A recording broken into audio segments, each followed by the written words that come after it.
നോക്കി ഞാൻ ഇതൊക്കെ ഏറ്റവും എൻ്റെ മനസ്സിൽ എൻ്റെ മനസ്സിൽ ഞാൻ മൂടി വെച്ചിട്ടുള്ള പല കാര്യങ്ങളെയും ഞാൻ തന്നെ എടുക്കുന്നു. അതിന് ഞാൻ തന്നെ വിധികർത്താവുന്നു. അത് ഒരു തരത്തിൽ അത് പോരെ എന്നൊക്കെ വിചാരിക്കുന്നതും അങ്ങനെ പറയുന്ന ആളുകളെയും ഞാൻ കേട്ടിട്ടുണ്ട്. അത് സാധ്യമല്ല. നമുക്കിത് ഇതിനകത്തുനിന്ന് ഒരു ഒരു വാക്ക് പോലും ഒരു വള്ളി പുള്ളി തെറ്റാതെ നമുക്ക് ഈ പ്രോഗ്രാം പ്രാക്ടീസ് ചെയ്യണം. ഒരു പെർഫെക്ഷൻ ആണെന്നല്ല പറയുന്നത്. പക്ഷെ പ്രോഗ്രസിങ് എന്ന് പറഞ്ഞിട്ടുണ്ടെങ്കിൽ വി ഹാവ് ടു വർക്ക്. ഇപ്പൊ അതുകൊണ്ട് തെറ്റിദ്ധരിക്കപ്പെടുന്ന ഒരു വാക്കാണ് ഈ നമുക്ക് പെർഫെക്ഷൻ അല്ല, പ്രോഗ്രസ് ആണ് വേണ്ടതെന്ന് പറയുന്നത്. അതുകൊണ്ട് പെർഫെക്ഷനിലേക്ക് ആവുന്ന പറ്റില്ല. രണ്ടും ഡീപ്പായിട്ടുള്ള അർത്ഥങ്ങളാണ്. സോ ഇത് കൂടുതൽ കോംപ്ലിക്കേറ്റ് ആവേണ്ട ആവശ്യമില്ല. I have to do this step. എനിക്ക് ഈ വൈറ്റൽ സ്റ്റെപ്പ് ഇമ്പോർട്ടൻ്റ് ആണ്, ഈ 4-5 പടികൾ ഇത് ചെയ്യുക എന്നുള്ളത്. അപ്പോൾ അതിനാണ് മുമ്പോട്ട് വരുമ്പോൾ നമ്മൾ ഏതായാലും വളരെ നല്ല രീതിയിൽ അതിൻ്റെ ഒരു ടേബിളൊക്കെ ഉണ്ടാക്കിയിട്ട് റോയ് അത് അവതരിപ്പിച്ചു. നിങ്ങളതിൻ്റെ കോപ്പിയൊക്കെ എടുത്ത് അതിൽ കൂടി പോയിട്ടുണ്ടെന്ന് ഞാൻ വിശ്വസിക്കുന്നു. അപ്പോൾ ഇത്രയും സിംപ്ലിസിറ്റിയിൽ അദ്ദേഹം അത് ചെയ്തു തന്നിട്ടുണ്ടെങ്കിൽ അപ്പോൾ അതിൻ്റെ പിന്നിൽ ഒരുപാട് ഹാർഡ് വർക്ക് ഉണ്ട്. അപ്പോൾ അതിന് നമ്മളൊരു വില കൊടുക്കണം. ഒരു വലിയൊരു അവസരമാണ് ഈ ഗ്രൂപ്പിന് കിട്ടിയത്. കാരണം അദ്ദേഹം ലോകമെമ്പാടും സംസാരിക്കുന്ന ഒരു കാര്യമാണ്. ഇങ്ങനെ ഈ രീതിയിലൊരു വർക്ക്ഷോപ്പ് സെറ്റ് ചെയ്തത് ഈ ഗ്രൂപ്പിലൊക്കെയാണ്. അപ്പോൾ അതിന് വളരെ ഒരു ദൈവാനുഗ്രഹമായിട്ട് തന്നെ ആ വർക്ക്ഷോപ്പിനെ കാണണം. ഇനിയിപ്പോൾ ഞായറാഴ്ച വീണ്ടും എൻ്റെ കണ്ടിന്യൂഷനിൽ അദ്ദേഹം സംസാരിക്കുന്നുണ്ട്. അപ്പൊ അത് ഇവിടെ വെച്ചിട്ട് നമുക്ക് കിട്ടിയ ഒരു വലിയൊരു ഓപ്പണിങ്, ഈ പ്രോഗ്രാം പ്രാക്ടീസ് ചെയ്യാനായിട്ടുള്ള നിങ്ങൾ പലരും പുതുമക്കാരാണ്. ഈ 4-5 പടികൾ കൂടി പോയിട്ടുള്ളവരായിരിക്കാം. പക്ഷെ അത് എത്രമാത്രം ശരിയാണോ തെറ്റാണോ എന്ന് നിങ്ങൾ തന്നെ വിചാരിക്കുക. ആരും തെറ്റ് ചൂണ്ടിക്കാണിക്കാൻ ഇവിടെ ആരുമില്ലല്ലോ. അപ്പൊ ആ രീതിയിൽ നമുക്ക് ഈ പ്രോഗ്രാമിന് 5ാമത്തെ പടിയെ എടുത്ത് പോകേണ്ടതിന്റെ വളരെ ഇമ്പോർട്ടൻ്റ് ആയിട്ടുള്ള ആവശ്യകതയുണ്ട്. കാരണം ബിഗ് ബുക്കിൽ ഒരു സ്ഥലത്ത് വളരെ വേറൊരു പടിയെക്കുറിച്ച് പറയുന്നില്ല. ഈ 5ാമത്തെ പടി ഒഴിവാക്കിയാൽ, ഇതിൽ നിന്നും മാറി കൂടി സഞ്ചരിച്ചാൽ അവർ മദ്യപിച്ചിരിക്കുമെന്ന് ബിഗ് ബുക്ക് നമുക്കൊരു വാണിംഗ് തരുന്നുണ്ട്. അപ്പൊ അത് വെറുതെ എഴുതി വെച്ചതല്ല. ഇപ്പൊ നമ്മൾ ഈ 12 പടികളും 12 പാരമ്പര്യങ്ങളും എഴുതുന്നതിന് വർഷങ്ങൾക്ക് മുമ്പ്, ഇത് 1962 അങ്ങനെ ആ കാലഘട്ടത്തിൽ 58 അങ്ങനെയൊക്കെ ആയിരിക്കണം. വർഷങ്ങൾക്ക് ശേഷമാണ് ഈ 12 സ്റ്റെപ്സ് ആൻഡ് 12 ട്രഡീഷൻസ് എന്നുള്ള essays ആണിത്. പക്ഷെ ബിഗ് ബുക്കിൽ ഇത് മുമ്പേ എഴുതിയിട്ടുണ്ടാണ്. ബില്ലും ബോബും ജീവിച്ചിരിക്കുന്ന കാലത്ത് അവരെഴുതി വെച്ചിട്ടുള്ളതാണ്. ഈ പടിയെ ഒഴിവാക്കിയാൽ മദ്യപിച്ചിരിക്കും എന്ന് തന്നെയാണ് പറയുന്നത്. അപ്പോൾ അതുകൊണ്ട് നമുക്കിതിനെ വളരെ ഇതായിട്ട് എടുക്കേണ്ട ഒരു ഇമ്പോർട്ടൻ്റ് ആയിട്ടുള്ള സ്റ്റെപ്പാണ്. അപ്പോൾ കാരണം ഈ 5ാമത്തെ പടിയുടെ 12-12ന്റെ അതിന്റെ തുടക്കം തന്നെ വായിക്കും. നമ്മുടെ സ്വാഭാവിക മോഹങ്ങളുടെ നേർ വിപരീതത്തിലേക്ക് പോകാൻ നമ്മോട് ആവശ്യപ്പെടുന്നതാണ് 12 പടികൾ. 12 പടികളും ഞാൻ എന്താണ് ആഗ്രഹിക്കുന്നത്, എൻ്റെ ചിന്താഗതികൾ, എൻ്റെ പ്രവർത്തന രീതികൾ, എൻ്റെ സ്വഭാവത്തിന്റെ രീതികൾ എല്ലാത്തിനെയും ടോട്ടലി ഡിഫറെൻ്റ് ആയിട്ട് മാറ്റുന്നതാണ് 7 പടികൾ. ഞാൻ പല മീറ്റിങ്ങുകളിലൂടെ പറഞ്ഞിട്ടുള്ളതാണ്. എൻ്റെ 11 പടികളും 1 മുതൽ 11 പടികളുടെയും സമം എന്നുള്ള നേരെ എഴുതാവുന്ന ഒരു ഇതാണ് ചേഞ്ച്. കാരണം ചേഞ്ച് ആണ് ഇവിടെ മാൻഡേറ്ററി ആയിട്ട് വരുന്നത്. അതാണ് നമ്മുടെ സെവൻത്ത് പ്രയറിൽ നമ്മൾ ഉപയോഗിക്കുന്നത്, ചേഞ്ച്, കറേജ് ടു ചേഞ്ച്. അപ്പോൾ കാരണം അപ്പൊ ആ ഒരു തലത്തിൽ വരുമ്പോൾ അതിനകത്ത് അടുത്ത ഒരു വാക്ക് എഴുതിയിരിക്കുന്ന ഇതാണ്: 5ാം പടിയേക്കാൾ കടുത്തതായ മറ്റ് പടികളില്ല. കാരണം നമ്മുടെ അഹംഭാവത്തെ ചുരുക്കുന്ന ഈ പടിക, അഹംഭാവത്തെ ചുരുക്കേണ്ട കാര്യം വരുമ്പോൾ 5ാം പടിയേക്കാൾ കടുത്തതായ മറ്റ് പടികളില്ല. അപ്പൊ ദീർഘകാല സ്വഭാവത്തിനും മനഃശാന്തിക്കും ഇതിനേക്കാൾ കൂടുതൽ ആവശ്യമുള്ള മറ്റൊരു പടിയും ഇല്ല. അപ്പൊ ഇതിന്റെ ഇമ്പോർട്ടൻസ് ഒന്ന് മനസ്സിലാക്കണം. ഇതിന്റെ വാക്ക് എത്ര ഡീപ്പായിട്ടുള്ള വാക്കാണ് കൊടുത്തിരിക്കുന്നത്. ദീർഘകാല സുബോധത്തിനും മനഃശാന്തിക്കും ഇതിനേക്കാൾ കൂടുതൽ ആവശ്യമുള്ളതായ മറ്റൊരു പടിയുമില്ല. അപ്പൊ ഇത് 5ാം പടി ചെയ്യണമെങ്കിൽ എന്താണ്? എൻ്റെ 4ാം പടി കറക്റ്റ് ആയിരിക്കണം. 4ാം പടി കറക്റ്റ് ആയി കഴിഞ്ഞാൽ പെട്ടെന്ന് നമുക്ക് സാധാരണ രതീഷ് പറഞ്ഞില്ല, ഉടനെ താമസിക്കാതെ തന്നെ രതീഷ് ആണോ ആൻഡ്രയാണോ എന്ന് ഞാൻ ഓർക്കുന്നില്ല പറഞ്ഞത്. അപ്പൊ അത് നടന്നിരിക്കും. അത് നടക്കാന്ന് പറഞ്ഞ ഒരു കാര്യം ഞാൻ നിങ്ങളോട് പറയാം. 4ാം പടി ശരിയായിട്ടുള്ള രീതിയിൽ സത്യസന്ധമായിട്ടുള്ള ചെയ്തിട്ടുള്ള, ഞാൻ ഇത്രയും വർഷത്തിനിടയ്ക്ക് പല സുഹൃത്തുക്കളെ ഞാൻ കേട്ടിട്ടുള്ളത്, നാലാമത്തെ പടി ചെയ്തു കഴിഞ്ഞാൽ നമുക്ക് അഞ്ചാമത്തെ പടി ചെയ്യാനുള്ള ആള് നമ്മുടെ മുമ്പിൽ വന്നിരിക്കും. അത് സ്പോൺസർ ആവാം, ആരെങ്കിലും ആയിക്കോട്ടെ, അതുണ്ടായിരിക്കും. അപ്പൊ അതിനെക്കുറിച്ചൊക്കെ ഒരു കൺസേൺ നമ്മൾ അഞ്ചാം പടി ചെയ്യുന്നതിന് മുമ്പ് കാണേണ്ട ആവശ്യമില്ല. ഞാൻ ഇതൊക്കെ ആരോട് പറയും, ഇതൊക്കെ എഴുതി കഴിഞ്ഞാൽ അതൊരു നമ്മളൊരു മാനിപ്പുലേറ്റിംഗ് ആണ്. അപ്പൊ അതിനെ കാണേണ്ട ആവശ്യമില്ല. വളരെ സിമ്പിളായിട്ട് കണക്കാക്കുക, ചെയ്യുക. First thing first. ഞാൻ ആദ്യത്തെ കാര്യം ആദ്യം ചെയ്യുക. അത് ഞാൻ നാലാം പടി എഴുതി കഴിയും. നാലാം പടി എഴുതി കഴിയുമ്പോൾ അഞ്ചാമത്തെ പടിയിലേക്കുള്ള ഇത് ഉണ്ടാവും. അപ്പൊ അതിനെക്കുറിച്ച് ഓർത്ത് പലരും വേലാതിപ്പെടും. ഞാൻ ഇതൊക്കെ ആരോട് പറയും, ഒരാളെ കൊണ്ട് പറഞ്ഞു കഴിഞ്ഞാൽ അത് പുറത്തു വരുമോ? ഇതിൻ്റെ ഒന്നും ആവശ്യമില്ല.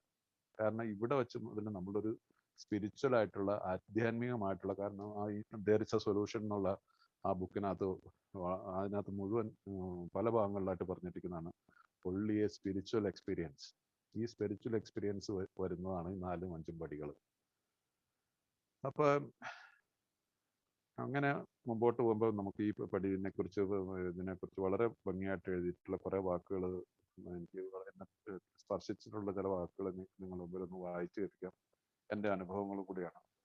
അപ്പൊ ഒരാളിന്റെ കുറവുകൾ മറ്റൊരാൾ വെളിപ്പെടുത്തുന്നത് തീർച്ചയായും വളരെ പുരാതനമായ ഒരു അനുഷ്ഠാനമാണ്. അത് പല മതങ്ങളിലും ഉള്ളൊരു കാര്യമാണ്. ഈ കൺഫെഷൻ ക്രിസ്ത്യാനിറ്റിയിലുണ്ട്, ബുദ്ധിസത്തിലുണ്ട്, ഹിന്ദുയിസത്തിൽ എനിക്കറിയത്തില്ല, നോട്ട് ഷുവർ. മറ്റ് പല മതങ്ങളിലും ഇത് ഉണ്ടാകും. വളരെ പുരാതനമായിട്ടുള്ളൊരു ആശയമാണ്. അപ്പൊ അതിനെക്കുറിച്ച് എ അല്ല ഇത് ആദ്യമായിട്ട് ഇൻവെന്റ് ചെയ്തിട്ടുള്ള തന്റെ കുറവുകളും തെറ്റുകളും മറ്റൊരാളുടെ ഏറ്റുവരിക പറയാനുള്ളത്. അത് തന്നെ വളരെ നമുക്കൊരു ഇത് തരുന്ന ഒരു എന്താണ് ഒരു ഈസി ഫീലിംഗ് തോന്നുന്നത്. യെസ്, ഇതൊക്കെ മറ്റു പലരും മുമ്പ് പഴയ കാലം മുതലേ ചെയ്ത് വന്നിട്ടുണ്ട്. ക്രിസ്ത്യാനികളായിട്ടുള്ള ആളുകൾ, ഞങ്ങളൊക്കെ കുമ്പസാരിക്കുന്ന, ഞാനും ക്രിസ്ത്യാനിയാണ്. പക്ഷെ കുമ്പസാരം വളരെ ഒന്നും പറയാറില്ല. ചുമ്മാ പോയിട്ട് എന്തെങ്കിലും പറഞ്ഞിട്ട് ഞാൻ അത് ചെയ്തു, ഇത് കളവ് ചെയ്തു, അത് പറഞ്ഞിട്ടൊക്കെ പറഞ്ഞിട്ട് വരും. അച്ഛൻ കയ്യിൽ തലയിൽ കൈവിട്ട് പ്രാർത്ഥന ചെല്ലും.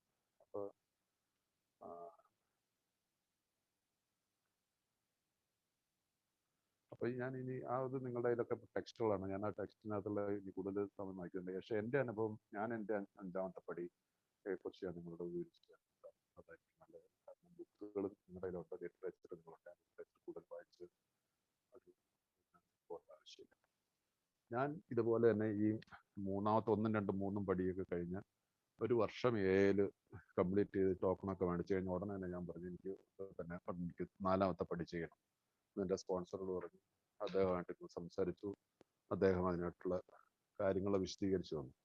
ഞാനത് എഴുതാൻ തുടങ്ങിക്കഴിഞ്ഞ് കഴിഞ്ഞപ്പോൾ എന്തോ എൻ്റെ മനസ്സ് പറഞ്ഞു, ഇപ്പം ഇത് വേണ്ട, ഇതിനകത്ത് പല കാര്യങ്ങളും വെളിവാക്കപ്പെട്ട് കഴിഞ്ഞാൽ, വെളിപ്പെടുത്തി കഴിഞ്ഞാൽ അതൊരു കാര്യമില്ല. കാരണം നമ്മൾ പറഞ്ഞില്ലേ, നമ്മുടെ ഈ എൻ്റെ പ്രോഗ്രാം നമ്മളിപ്പോൾ തുടക്കത്തിൽ 5ാമത്തെ പടിയുടെ ആദ്യത്തെ പറയുക പറഞ്ഞാൽ 7, 12 പടികളും നമ്മുടെ ജീവിത രീതിയിൽ, നമ്മുടെ ജന്മവാസനകളുടെ അല്ലെങ്കിൽ സ്വഭാവ പ്രകൃതിയുടെ നേരെ വിരുദ്ധമായിട്ട് നമുക്ക് ജീവിക്കണം. അപ്പൊ അതിന് ഞാൻ അന്ന് തയ്യാറായില്ല. ഞാൻ വിചാരിച്ചു മദ്യപിക്കുന്നില്ല, മദ്യപിക്കാനുള്ള ആഗ്രഹം പോലും ഇല്ല, ഒബ്സഷനും ഇല്ല. പക്ഷെ എന്നിലുള്ള പല കാര്യങ്ങളെയും, പല സുഖം തേടിയിട്ടുള്ള എൻ്റെ പല അനുഭവങ്ങളെ അതിനെയൊക്കെ ഞാൻ പരിപോഷിച്ചുകൊണ്ട് വന്നു. വളരെ അപ്പൊ അങ്ങനെ അങ്ങ് പോകാമെന്ന് വിചാരിച്ചു. അങ്ങനെ കുറച്ച് സമയം വേസ്റ്റാക്കി കളഞ്ഞു. ദൈവാനുഗ്രഹം കൊണ്ട് കുടിച്ചില്ല. കാരണം ഞാൻ ഏല് സർവീസിൽ നന്നായിട്ട് ആക്റ്റീവായിരുന്നു. ഏല് വന്ന കാലം മുതൽ. അതുപോലെ തന്നെ സ്പോൺസർ നല്ലൊരു സ്പോൺസറായിരുന്നു. എന്നുവെച്ചാൽ നാട്ടിലും ഒരു സ്പോൺസർ എടുത്തിരുന്നു. അതുകൊണ്ട് അവരുടെ കണ്ണിൽ പൊടിയിട്ടുകൊണ്ട് ഞാൻ കുറച്ച് നാൾ ജീവിച്ചെങ്കിലും, പക്ഷെ എൻ്റെ സ്പോൺസേഴ്സിന് 2 പേർക്ക് അത് മനസ്സിലാവുകയും എന്നോട് പടികളെ കുറിച്ച് കർശനമായിട്ടൊന്നും പറഞ്ഞില്ല. ഇത് ചെയ്തില്ലെങ്കിൽ സംഗതി ഇതാവുന്നുള്ളൂ. കാരണം ഇങ്ങനെ 1, 2 വർഷമൊക്കെ കഴിഞ്ഞപ്പോൾ നിന്ന ഒരു തലത്തിൽ നിന്നും ആയി കഴിഞ്ഞപ്പോൾ എനിക്ക് സംസാരിക്കാനില്ല. പടികൾ നമ്മൾ പ്രാക്ടീസ് ചെയ്തില്ലെങ്കിൽ നമ്മുടെ വായിൽ നിന്നൊന്നും വരാനുണ്ടാവില്ല. എന്നും ഈ മദ്യപിച്ച കുറച്ച് കഥകൾ പറയാൻ പറ്റും, അല്ലാതെ വേറെ ഒന്നും പറ്റില്ല. വാട്ട് ഈസ് മൈ എക്സ്പീരിയൻസ്, അത് പറയണമെങ്കിൽ ഞാൻ ഈ പടികൾ പ്രാക്ടീസ് ചെയ്യണം. അതാണ് എൻ്റെ വായിൽ നിന്ന് വന്നെങ്കിൽ ഞാനത് പ്രാക്ടീസ് ചെയ്തെങ്കിൽ മാത്രമേ പറ്റുള്ളൂ. അല്ലാതെ ഞാൻ ബുക്ക് വായിച്ചിട്ട് കുറേ കാര്യങ്ങളൊന്നും പറയാൻ പറ്റില്ല. അപ്പൊ അത് മനസ്സിലാക്കിക്കൊണ്ട് ഞാൻ 4ാമത്തെ പടി എഴുതാൻ സത്യസന്ധമായിട്ട് ആഗ്രഹിച്ചു. പിന്നെ ഞാൻ നിന്നില്ല. ഞാനൊരു ഏതാനും ദിവസങ്ങൾക്ക് എൻ്റെ 4ാമത്തെ പടി ഞാൻ എഴുതി തീർത്തു. അത് കഴിഞ്ഞിട്ട് ആ സമയത്ത് ഞാൻ എഴുതി തീർത്തതിന് ശേഷം ഞാൻ ലീവിന് നാട്ടിൽ വന്നു. ഞാൻ 5ാം പടി ആരോട് എൻ്റെ മനസ്സ് ഒരു വിഷമം പോലെ സ്പോൺസേഴ്സിനോട്. കാരണം അത്രയ്ക്ക് മാത്രം ഹീനമായിട്ടുള്ള, ഞാൻ മാത്രം അറിയാവുന്ന ഒരുപാട് കാര്യങ്ങളിൽ ഞാൻ ഏർപ്പെട്ടിരുന്നു. വേറെ ആർക്കും പല കാര്യങ്ങളും അറിഞ്ഞുകൂടാ. അതെനിക്ക് എന്തോ ഒരു അന്നത്തെ അവസ്ഥയ്ക്ക് ഒരു ധൈര്യം എനിക്കുണ്ടായില്ല. അപ്പോൾ ഞാൻ ഈ 5ാമത്തെ പടി നമ്മുടെ 12 എടുത്ത് അത് വായിച്ചു കഴിഞ്ഞപ്പോൾ അതിനകത്ത് പറയുന്നുണ്ട്, സ്പോൺസർ കൂടെ തന്നെ ചെയ്യണമെന്നുണ്ട്, നിർബന്ധവുമില്ല. ഈവൻ അതിനേക്കാൾ നല്ലത് ഒരു ക്ലർഗി, അല്ല ഒരു പുരോഹിതൻ, അല്ലെങ്കിൽ ഒരു ഇരുത്തം വന്ന ആള്, അല്ലെങ്കിൽ നിങ്ങളുടെ ട്രീറ്റ്മെന്റ് ഒക്കെ എടുത്തിട്ടുള്ളവരാണ്, സൈക്കാട്രിയിലോ അല്ലെങ്കിൽ അങ്ങനെയുള്ളവരോ, അവരോട് ഒക്കെയാണ് ചെയ്യുന്നത് ഉചിതമാണെന്നും ബിഗ് ബുക്ക് പറയുന്നുണ്ട്. അപ്പോൾ അതനുസരിച്ച് ഞാൻ എൻ്റെ നാട്ടിൽ സ്പോൺസർ ഉണ്ടായിരുന്നു, അദ്ദേഹത്തോട് ഇങ്ങനെ പറഞ്ഞപ്പോൾ പുള്ളി പറഞ്ഞു, നീ അതിനു വേണ്ടി പ്രാർത്ഥിക്കുന്ന, നിനക്ക് നീ അത് 4ാം പടി കംപ്ലീറ്റ് ചെയ്ത് നിനക്ക് 5ാം പടി. അപ്പോൾ ആ കാലഘട്ടങ്ങളിലാണ് ഞാൻ ഈ പുസ്തകങ്ങളുടെ വായനയും കാര്യങ്ങളൊക്കെ എന്നിൽ ഞാൻ ഉണ്ടായത്. കുറേശ്ശെ ഈ ചന്ദ്രമോഹനൊക്കെ ആയിട്ട് പല സ്ഥലത്തൊക്കെ പോവുക വരിക. ചന്ദ്രമോഹൻ്റെ ഒക്കെ ബുക്ക് റീഡിങ്ങിൻ്റെ അത്രയ്ക്ക് മാത്രമുള്ള ഒരു ഇത് കാണുമ്പോൾ ഞാൻ വിചാരിക്കും, ഇയാൾ എന്തൊരു വായനയാണ് ഇങ്ങനെ. അങ്ങനെയൊക്കെയുള്ള അതൊരു വലിയൊരു എന്നെ സംബന്ധിച്ചുള്ള ഇൻസ്പിറേഷൻ ആയിരുന്നു ഈ ചന്ദ്രമോഹനും എൻ്റെ സ്പോൺസറും. രണ്ടുപേരും പുസ്തക പുഴുക്കളായിരുന്നു. അങ്ങനെ കുറച്ചായിട്ട് വായിക്കാൻ തുടങ്ങി. അങ്ങനെ ഞാൻ ചില ബുക്കുകളൊക്കെ പറഞ്ഞു തന്നു, അതൊക്കെ വാങ്ങി വായിച്ചു. എറണാകുളത്ത് സെന്റ് പോൾസിൽ, ഓം ബുക്സിൽ, പിന്നെ അങ്ങനെ കാർമൽ ബുക്സിലൊക്കെ പോകുമായിരുന്നു. അപ്പൊ അങ്ങനെ ഒരിക്കൽ ഞാൻ കാർമൽ ബുക്സിൽ കുറച്ച് ക്രിസ്ത്യൻ മിസ്റ്റിക്സ് ആയിട്ടുള്ള കുറെ നല്ല ബുക്കുകളുണ്ട്. അപ്പൊ അവിടെ അത് കാർമലൈറ്റ്സ് ആയിട്ടുള്ള കുറെ ആളുകളുടെ ബുക്കുകളുണ്ട്. അതും അങ്ങനെയായിട്ട് അവിടെ പലപ്പോഴും ഒക്കെ ഇങ്ങനെ നോക്കുന്ന മുമ്പ് അവിടുത്തെ മാനേജർ അതുമായിട്ട് ഞാൻ ഇങ്ങനെ സൗഹൃദത്തിലായിരുന്നു. ഞാൻ കൊടുക്കുന്ന ബുക്കുകളും ഇതൊക്കെ അദ്ദേഹത്തിന് ഒരു ഇതായിരുന്നു. ഇങ്ങനെയുള്ള ബുക്കുകൾ എന്തുകൊണ്ട് തിരഞ്ഞെടുക്കണമെന്ന് പുള്ളി എന്നോട് ചോദിച്ചപ്പോൾ ഞാൻ പറഞ്ഞു, എനിക്കിങ്ങനെ ഒരു കാഴ്ചപ്പാടുണ്ട്, അതുകൊണ്ട് എനിക്കത് വളരെ ഇതായിട്ട് തോന്നുന്നുണ്ട്, ആ ക്രിസ്ത്യൻ മിസ്റ്റിസിസം. അപ്പോൾ അത് ആണെന്നോ അന്ന് പുള്ളി അങ്ങനെ അദ്ദേഹമായിട്ട് ഷോപ്പ് ഞാൻ ഇങ്ങനെ ഒരു ദിവസം ഷോപ്പിൽ ഇങ്ങനെ ബുക്കുകളൊക്കെ നോക്കും. എൻ്റെ മനസ്സിൽ ഈ പുള്ളിയോട് പറഞ്ഞു കഴിഞ്ഞാൽ ഇത് പറ്റിയ ഒരാളാണ്, നല്ല രീതിയിൽ വന്ന ആളാണ്, ചെറുപ്പക്കാരനാണ്, എൻ്റെ പ്രായമൊക്കെ തന്നെ ഉള്ളൂ പുള്ളിക്ക്. എന്നെക്കാൾ ചിലപ്പോൾ ഒരു ഒത്തിരി അന്ന് പ്രായം ഒരു 1-2 വയസ്സിന് പ്രായമൊക്കെ കൂടുതലാണ് എനിക്ക്. അത്ര ഉള്ളത് കണ്ടു കഴിഞ്ഞാൽ ഞാൻ അദ്ദേഹത്തോട് പറഞ്ഞു, പുള്ളിക്കാരൻ്റെ സ്റ്റാഫൊക്കെ അവിടെ ഉണ്ട്, ഞാൻ പുള്ളി പറഞ്ഞു ഇങ്ങനെ ഞാനിങ്ങനെ എനിക്കൊരു ഇതുണ്ട്, ഞാനിങ്ങനെ ഒരു പ്രോബ്ലം എനിക്കുണ്ട്, ഞാൻ അതിനകത്ത് ഇങ്ങനെ രീതിയിൽ കൂടി റിക്കവറിയിലാണ്. ഇപ്പോൾ എനിക്ക് ഇതിനകത്ത് ഇങ്ങനെ 5ാമത്തെ പടി എന്ന് പറഞ്ഞൊരു സംഭവമുണ്ട്, ഇതൊന്ന് ചെയ്യാനായിട്ട്, അതൊന്ന് കേൾക്കാനായിട്ട് സാറൊന്ന് സഹായിക്കാമെന്ന് ചോദിച്ചു. അപ്പോൾ പുള്ളി പറഞ്ഞാൽ അതിനെന്താ ഇന്നും നാളൊന്നും പറ്റത്തില്ല. അപ്പോൾ പുള്ളി പറഞ്ഞാൽ എനിക്കിപ്പോൾ ആരും സബ്സ്റ്റിറ്റ്യൂട്ട് ആയിട്ട് ആരെങ്കിലും ഇവിടെ ഏർപ്പാട് ചെയ്തിട്ട് കുറച്ച് എത്ര നേരം വേണ്ടി വരും. ഞാൻ പറഞ്ഞൊരു 2-3 മണിക്കൂർ വേണ്ടി വരുമായിരിക്കും. പുള്ളി പറഞ്ഞാൽ കുഴപ്പമില്ല, 5 ദിവസം മുന്നേക്കെ പറഞ്ഞ അടുത്ത ദിവസം തന്നെ ഞാൻ ചെന്നു. പുള്ളി അവിടെ ചർച്ച് കോമ്പൗണ്ടില്ല, കണ്ണംകുളത്ത് പള്ളി എന്ന് പറഞ്ഞ MG റോഡ് എൻഡിൽ ഹൈക്കോർട്ടിലേക്ക് തിരിയുന്നിടത്താണ് പള്ളിയും അതിനോട് ചേർന്നുള്ള ബുക്ക് സ്റ്റാളൊക്കെ. പുള്ളി എന്നോട് വന്നാൽ വരും എന്ന് പറഞ്ഞിട്ട് പുറത്ത് അവരുടെ അടുത്തുള്ള ബിൽഡിങ്ങിലേക്ക് കൊണ്ടുപോയി. അടുത്ത ലോബിയിൽ എന്നോട് ഇരിക്കാൻ പറഞ്ഞു. പുള്ളി ഞാൻ ഇരുന്നത് പോയിട്ട് തിരിച്ചു വന്നപ്പോൾ എൻ്റെ പുരോഹിതന്റെ കുപ്പായൊക്കെ ഇട്ടുണ്ടാകും. അപ്പോഴാണ് ഞാൻ അറിയുന്നത് ഇദ്ദേഹം ഒരു പ്രീസ്റ്റാണെന്ന്. എനിക്കറിയത്ത് പോലുമില്ല ഇദ്ദേഹം പ്രീസ്റ്റായിരുന്നു, സാധാരണ വേഷത്തിലായിരുന്നു. അപ്പോൾ പുള്ളി പറഞ്ഞു, ഞാൻ ഏതായാലും ഒരു കൺഫെഷനാന്ന് മനസ്സിലായപ്പോൾ പിന്നെ ഞാൻ ഉടുപ്പിട്ടുകൊണ്ട് വന്നേക്കാൻ വിചാരിച്ചിട്ടാണോ എന്ന് പറഞ്ഞു. ഞാനങ്ങ് തരിച്ചിരുന്നു. ഞാൻ അദ്ദേഹത്തോട് എല്ലാം ഞാൻ തുറന്നു പറഞ്ഞു. ഒരു സിറ്റിങ്ങിൽ തീർന്നില്ല. കാരണം ഇങ്ങനെ ഒരു ഇത് വന്നപ്പോൾ ഒരു ഫ്ലോ അങ്ങോട്ട് വന്നതിന് ശേഷം ഈവൻ ഞാൻ എഴുതാത്തത് പോലും എൻ്റെ മനസ്സിൽ നിന്ന് വന്നു. അതിനുശേഷം അടുത്ത ദിവസം തന്നെ വീണ്ടും ഒരു സിറ്റിംഗ് കൊണ്ട് ഞങ്ങൾ എഴുതി തീർത്തു. അദ്ദേഹം എന്നെ ചേർത്ത് പിടിച്ചു, എനിക്ക് വേണ്ടി പ്രാർത്ഥിച്ചു. അത് വലിയൊരു അനുഭവമായിരുന്നു. ആ അനുഭവം ഈ നമ്മുടെ ഈ 12-12 വളരെ ആദ്യമായിട്ട് നമ്മൾ ദൈവാനുഭവം അനുഭവിച്ചു വന്നു.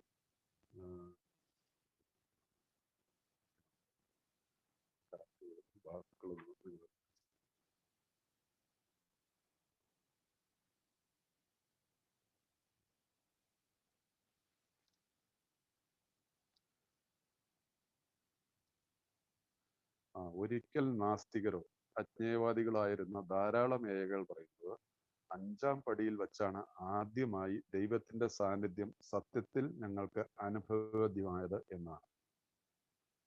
5ാം പടിയിൽ വെച്ചാണ് ആദ്യമായി ദൈവത്തിന്റെ സാന്നിധ്യം സത്യത്തിൽ ഞങ്ങൾക്ക് അനുഭവവേദ്യമായത് എന്നാണ്. ഇത് എത്രമാത്രം ഇമ്പോർട്ടൻ്റ് ആണെന്ന് നോക്കും. എന്നെ പോലെയുള്ളൊരു മദ്യപാനിക്ക് ഒരു ക്രാപ്പ്, ഒരു വിധത്തിലും ആർക്കും ഉൾക്കൊള്ളാൻ പറ്റാത്ത, എൻ്റെ യഥാർത്ഥ മുഖം ആരും കണ്ടിട്ടില്ലല്ലോ, എനിക്കല്ലേ അറിയത്തുള്ളൂ.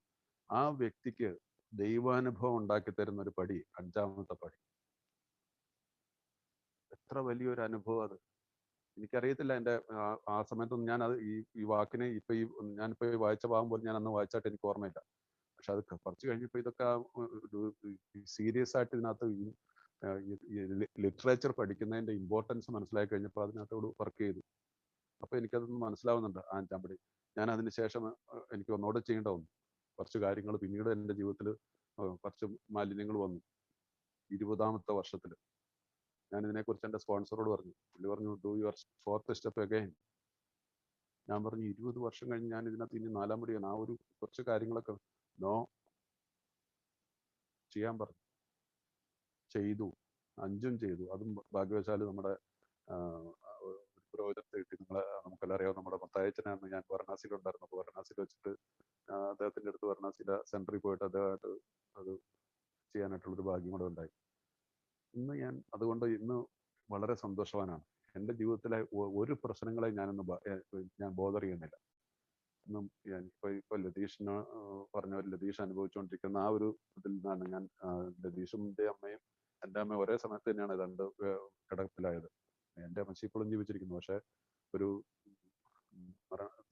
മരിച്ച ശരീരമായിട്ട് കിടക്കുക. അതുപോലെ എൻ്റെ സിസ്റ്റർ എൻ്റെ കൂടെ ഉണ്ട്. അതുകൊണ്ട് എനിക്ക് അധികം കൂടുതൽ ഇത്ര എങ്കിൽ പോലും ഒരു നല്ലൊരു പരിധിവരെ എനിക്ക് ഇതിനകത്ത് എല്ലാം ഇൻവോൾവ് ആവേണ്ട വരുന്നുണ്ട്. എനിക്ക് ആ ഇത് പറഞ്ഞാൽ ഇന്നതിനെ പ്രാപ്തനാക്കിയതും അതിന് യാതൊരു വിധ ബുദ്ധിമുട്ടും എനിക്ക് ഒട്ടും തോന്നാറില്ല. ഇതേ അമ്മ ഞാൻ മദ്യപിച്ചിരുന്ന കാലത്ത് ഇവരെൻ്റെ അമ്മയായി പോയല്ലോന്നോർത്ത് ഞാൻ ഒച്ചത്തിൽ ഒച്ചയെടുത്തിട്ടുണ്ട്. ഇന്ന് ആ അമ്മയ്ക്ക് ഞാൻ സ്നേഹവും പരിചരണം കൊടുക്കാൻ എനിക്ക് സാധിക്കുന്നത് ഈ എളിമ എന്ന വലിയൊരു മഹാഭാഗ്യം, ഇതിന്റെ അർത്ഥം മനസ്സിലാക്കാനായിട്ട് എനിക്ക് സാധിച്ചത് ഈ 5ാമത്തെ പടിയിലാണ്. ഈ ഹംബിൾ,